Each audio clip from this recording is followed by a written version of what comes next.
యూదులకు క్షేమమును, ఆనందమును, సంతుష్టియు, ఘనతయు కలిగెను. ఒకప్పుడు దేవుని ప్రజలు హింసించబడటానికి చట్టము చేయబడింది. దేవుని ప్రజలు భయపడి ఉన్నారు.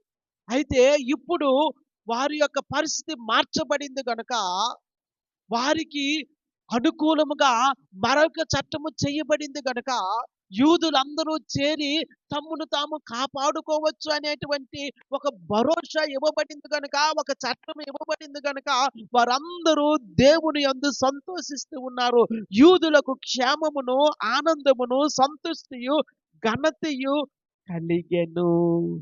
దేవుని నామానికి మహిమ కలుగును గాక. హల్లెలూయా. ఒకసారి గట్టిగా హల్లెలూయా చెబుదామా?